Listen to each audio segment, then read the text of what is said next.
Now, the hospitality industry has been given another lifeline to revamp following a crunch brought on by coronavirus restrictions in Ghana.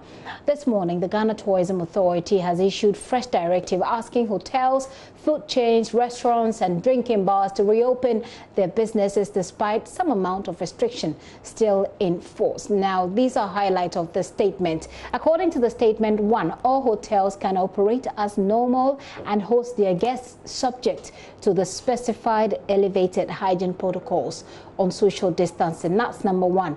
Number 2, food chains and restaurants can operate sit down as well as pick up and delivery services whilst observing appropriate protocols. And then number 3, all nightclubs must remain closed. The 4th point is that drinking bars can operate whilst observing appropriate social distancing and hygiene protocols. And 5, in all situations, hospitality facilities should observe the staff management and workplace protocols and precautionary measures on public gatherings with a view of achieving social distancing and hygienic protocols as spelled out in the Executive Instrument 64. So that's what is contained in the statement. But you know that the hotels, for example, were not barred from operating under the EI, that's the executive instrument by President Akufo-Addo. It is rather the ban on some of their core businesses such as conferences, workshops, and the inability of their key clients to travel into the country which forced them out. So how is the industry taking this? First, though, Chief Executive of the Ghana Tourism Authority, Akwasi Agyeman, who announced the new measures this morning, has been speaking to us on JoyNews desk here earlier today. It was during the lockdown period that we said you cannot entertain sitting guests. So you could only do takeaway and pickups. For EI64, you could go ahead. But what we've added on is that you have to keep the social distancing. So yes, you can admit guests to come in, but you must ensure that the social distancing protocols are adhered to. 1, you must ensure that your staff are wearing the necessary PPEs to prevent the spread of the disease if any of them are infected. So those are the things that we sought to clarify. So currently EI65 has expired. EI64 is in place, and that really allows for them to operate. We are part of the National COVID Task Force that includes the Ghana Health Service, the military, the Ghana Police Service, NADMO, the ambulance, NCA and other agencies, FD and the rest. And so these directives, as issued to the public and also to the operators, have also been sent to the operational team.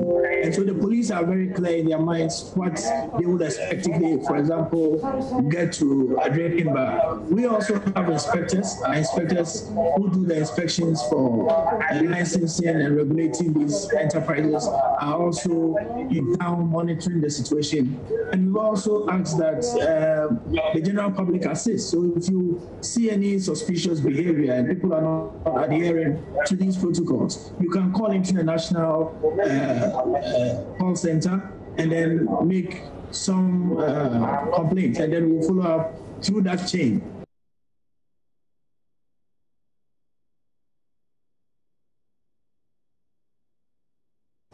Well, just last week, players in the industry met with President Akufo-Addo, at which meeting they made a strong case for revamping of the sector, which appears to be the hardest hit. Bella Ahu is president of the Ghana Tourism Federation and joins me live via Zoom. Hi, Bella. Hello. Right. Good afternoon. Well, Bella is joining us on phone, rather. Well, it's a pleasure to have you. First of all, what's the immediate reaction to this new offer from the Ghana Tourism Authority that essentially allows people within the industry to go to continue working with some minimal, amount of restriction, so to speak? You can imagine it's all excitement. And again, some people are not sure. Is it true?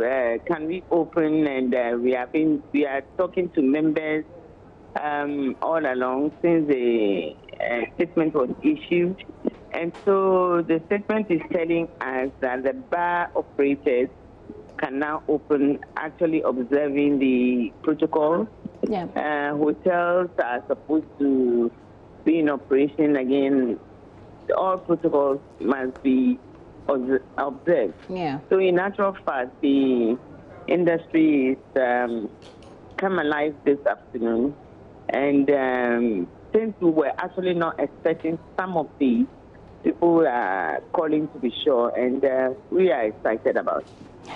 Have you done any kind of research or any, asking around, so to speak, to find out whether people are actually willing to patronize such services in these times? Yes, that is one reason. You can open, but as to whether it will be patronized, yeah, that is the other issue. But then the information is that you can open but observe the social distance. And we are trusting and believing that the sitting arrangement now has to change in bars and restaurants, where we have to observe all the protocols. And so we are excited. We've gone around one of few bars. Restaurants already are in operation, except that you cannot sit more than 25. Exactly. And so we've gone around, and most bar operators are quite excited. Okay. Now it's left to the public to actually observe the protocol. The sitting arrangement at few bars that we have gone around, actually the sitting arrangement is quite impressive. And so we think that it's now left with the public to observe them, not that sitting down and drawing the chair to be closer to a friend. And that is what the bar operators are actually emphasizing, that seriously we have to observe the protocol. That brings me to my final question, which has to do with a big problem in this country, monitoring.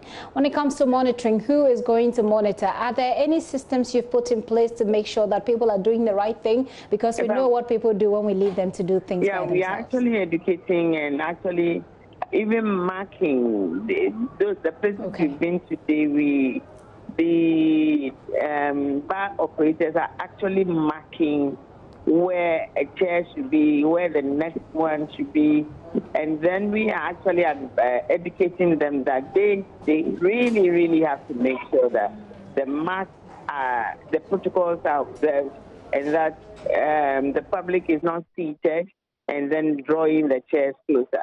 So we've been going around. We are still on the rounds and educating our people on how these things should be observed.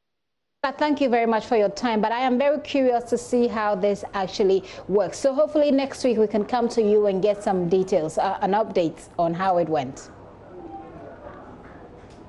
Bella Aho is the president of the Ghana Tourism Federation. So as you heard here, they're excited. People within the industry are excited that they can go back to work. But will people be willing to patronize the service?